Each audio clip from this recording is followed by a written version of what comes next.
কিছু কিছু খাবার দেখলে খাবারের ক্ষুধা বেড়ে যায়, ইচ্ছাও বেড়ে যায় দ্বিগুণ। আপনার হাঁসের মাংস দেখলে অটোমেটিকলি আমাদের খাবারের ইচ্ছা বেড়ে যায় এবং গরুর মাংস, চিংড়ি মাছ এগুলো দেখলে আমাদের খাবারের দ্বিগুণ ইচ্ছা বেড়ে যায়।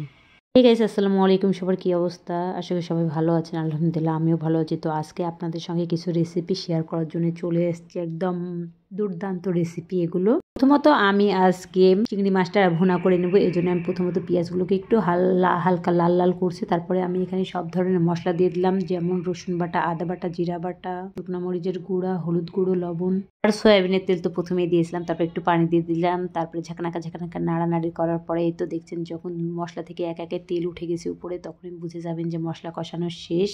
এই তো দেখতে পাচ্ছেন আমার মশলা কষানো শেষ, চিংড়ি মাছ দেওয়াও শেষ। এখন আমি মশলার সঙ্গে চিংড়ি মাছগুলোকে ভালোভাবে মিশিয়ে নেব। এই চিংড়ি মাছটাকে অনেক ভালোভাবে কষাতে হবে যেন এর ভিতরে সব মশলাগুলো ঢুকে যায় এবং খুব ভালো করে কষাতে হবে একদম সুন্দরভাবে। আপনি যেটাই রান্না করেন না কেন, যত কষাবেন তত টেস্ট হবে। এই জন্য আমি সব রান্না করার সময় অবশ্যই একটু কষালে অনেক টেস্ট হয়, অনেক ভালো লাগে খেতে। এই তো দেখতে পাচ্ছেন কি সুন্দর একটা লোভনীয় কালার চলে আসছে।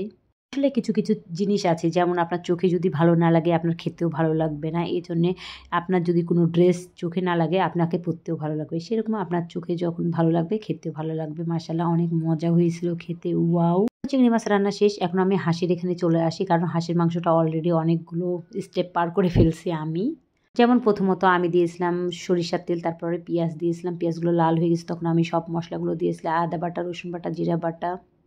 তারপরে দিয়েছিলাম আমি হলুদ গুঁড়ো, মরিচের গুঁড়ো এবং লবণ দিয়েছিলাম, আর তেজপাতা, এইগুলো যা যা মশলা লাগে সবগুলোই দিয়েছিলাম। আর দেওয়ার পরে মশলাটাকে ভালোভাবে কষাইছি। কষানোর পরে আমি মাংস দিয়ে দিয়েছিলাম। একটা হাঁস এখানে রান্না করা হয়েছে, আমি মাংস সবগুলোই দিয়ে দিয়েছি। তারপরে আমি তো কোনো পানি দিই না, এই জন্য আমি এখন পানি দিয়ে সিদ্ধ করে নেব। আর তখন তো এমনিতেই পানি ছাড়াই আমি এই মশলাটা সহ একটু হাঁসটাকে ভালোভাবে কষে নিয়েছিলাম হালকা একটু পানি দিয়ে। আর আমি এখন সিদ্ধের জন্য পানি দিয়ে দিলাম। অনেকেই বলে যে আমি হাঁস খাই না, হাঁস খেতে আমার ভালো লাগে না, হাঁসে কোনো মজা নাই, কারণ হাঁস রান্না করার পরে হাঁস গন্ধ করে। হাঁস তো গন্ধ করবে, আপনারা তো ভালোভাবে কষান না, ভালোভাবে রান্নাও করেন না, আপনারা স্টেপ ভুল করেন। এভাবে রান্না করেন অনেক ভালো লাগে। আপনি যে এভাবে রান্না করেন কখনোই গন্ধ থাকবে না। আর এখানে আমি 4টা ডিম সিদ্ধ করে নিয়েছি, আর আমার মাংস কষানো শেষ। এই জন্য আমি ডিমগুলোকে ভালোভাবে সিদ্ধ করার পরে এখন আমি লাল লাল করে ডিমগুলোকে ভেজে নিব, কারণ দেখতে যেন অনেক ভালো লাগে এই জন্য। আর এখানে আমি কোনো হলুদের গুঁড়া এবং লবণ দিই নাই, কারণ আমি হাঁসের মাংসতে সব কিছু পরিমাণ মতো দিয়ে দিয়েছিলাম, কারণ আমি তো ডিম দিব, এই জন্য সব কিছু বেশি বেশি করে দিয়ে দিয়েছি। এই জন্য আমাকে পরবর্তীতে কিছুই দিতে হবে না। আমি ডিম দেওয়ার আগে এখানে মাংস কষানোর মধ্যে আমি পানি দিয়ে দিয়েছিলাম। পানিগুলো যখন ফুটে গেছে তখন আমি ডিমগুলোকে ছেড়ে দিলাম